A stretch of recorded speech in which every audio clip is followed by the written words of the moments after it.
probability examples 29 through 30. According to FEMA, there is a 0.03% chance that a home in the United States is a total loss due to fire. Suppose an insurance company charges $87.50 for an insurance policy to protect a $250,000 home against a total loss in the event of a fire. And we just need to point out that in reality, that's not how this works. It's just a part of a more comprehensive homeowner's insurance policy.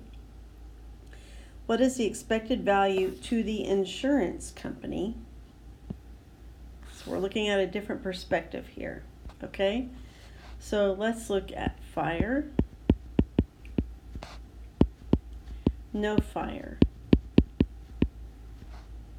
Okay, so in the eyes of the insurance company, if that person has a fire and it's a total loss, they are going to have to pay out $250,000.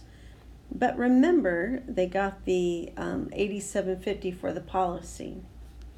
So that means that their net loss is $249,912.50.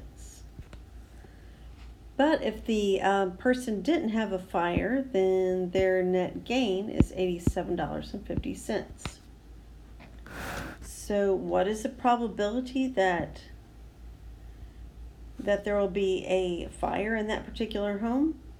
So remember, as we change that to a decimal, by moving it 2 places to the left, we get 0.0003.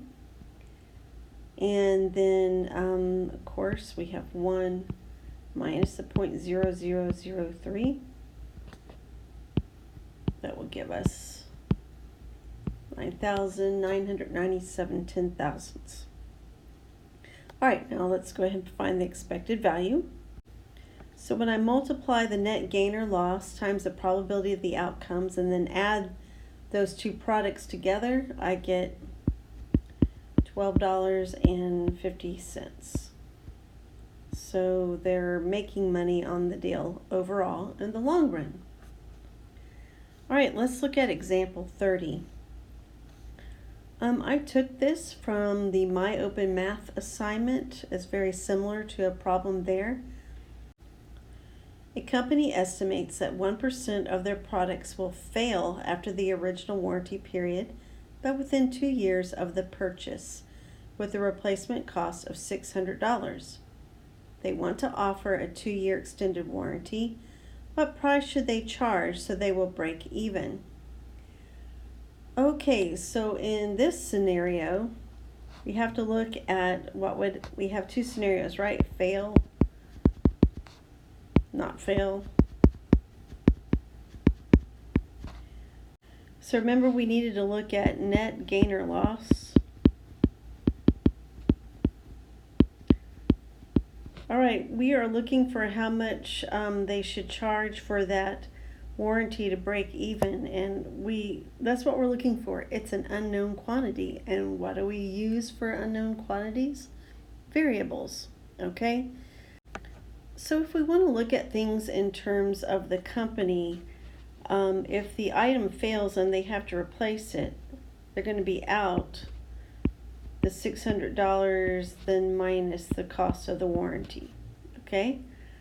But if it doesn't fail, then they get how much ever they collected for that warranty. All right, and then the other thing that we could look at is the probability of outcome. Okay, so they said the probability of this item failing was 1%, so that's 1/100th. And then so the complement of that would be 99/100ths, 1 minus 1/100.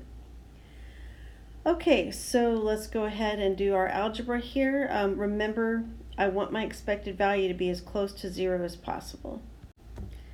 So here's my setup, my net gain or loss times the probability of the outcome. In each case, fail or not fail, and then I add those together. So maybe it might be easier for us to rewrite this to where it doesn't look so awkward. So we know it's a negative. And I'm multiplying that 1/100ths times the 600 minus x. And then plus, I'm just going to make this look a little bit nicer. 99/100ths x. So that's not so bad, right? So at this point, we've got the 0.01 times 600. Correction on that, that was a negative 1/100ths times 600, and that gives us -6.